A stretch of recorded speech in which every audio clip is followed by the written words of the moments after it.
because it is St George's Day. Now, I don't pay much attention to Saints' Days, but there are some Saints' Days that everyone seems to pay a lot more attention to. St Patrick, oh, good. In fact, I'm wearing a St Patrick's Day dress, really ironically, wearing a green dress today.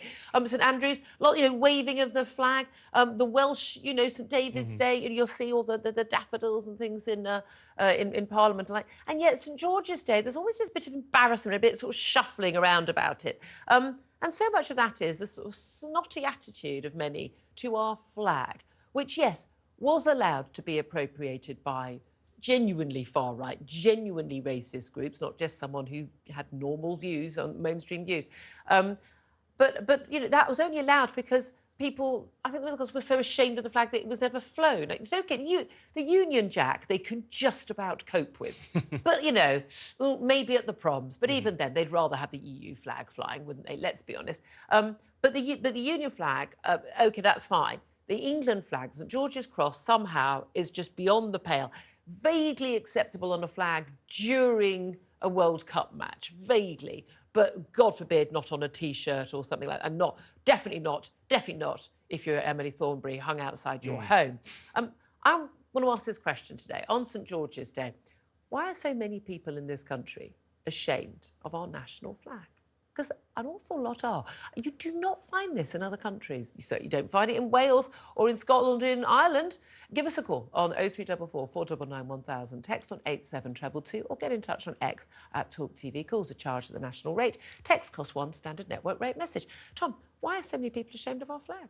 I think a lot of it comes down to sort of misdirected or indirect snobbery, really. I think the Cross of St George has become associated for a long time with the white working class, with this suspicion on the part of the metropolitan establishment that they're real, they wave the flag and they claim they're patriots, but really it's just because they hate brown people and outsiders and so on. There has been that stereotype, and you see it, come to the surface time and again. The Emily Thornberry incident, as you were talking about, various points, This was a snotty tweet, wasn't it, of a white van outside a house, with England flag draped over the house. It was very sort of, it was strongly implied that these people were beyond the pale. Exactly, and during that by-election in which UKIP were seeking to cause an upset and amongst another kind of panic about supposed upsurge in nasty English nationalism or British nationalism. So this has happened time and again, but I just find the sneering absolutely ridiculous. It's obvious that for many people, being English is not the exclusive white identity it once was.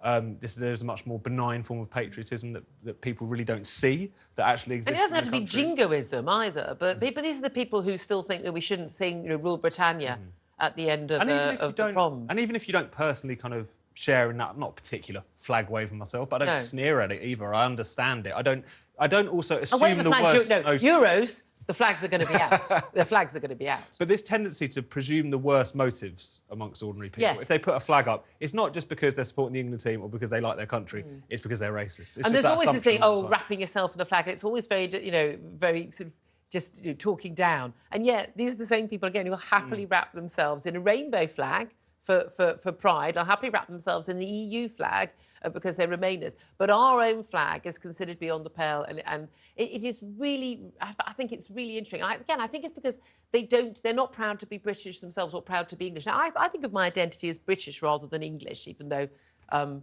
definitely half English, half Irish, half English. I think my heritage is, but I think of myself as British first and foremost. But that's partly because we don't always celebrate an English identity, and we've allowed that to be taken perhaps by people who don't have such a positive view. But what's interesting also is, the ethnic minority population in this country, I mean, particularly sort of immigrants from, from years back, the Windrush generation and others, very, very proud of the flag. I mean, this is, people came here because they wanted to live in this country. It's very much a white middle class idea, the lefty idea that we're a country to be ashamed of, that we're not a good place, that we're racist, that we're horrible, that we're backward, that we're xenophobic, that we did nothing good for the world, and the terrible, we were uniquely, apparently we had a colony. I know apparently they've never heard of the Ottomans or the Turks or the Romans they've never heard of any of those people apparently. And this sort of national self-loathing is a sort of uniquely upper middle class problem Yeah. to a certain extent. I mean, people constantly dress this up as you don't want to wave flags because you'll alienate ethnic minorities.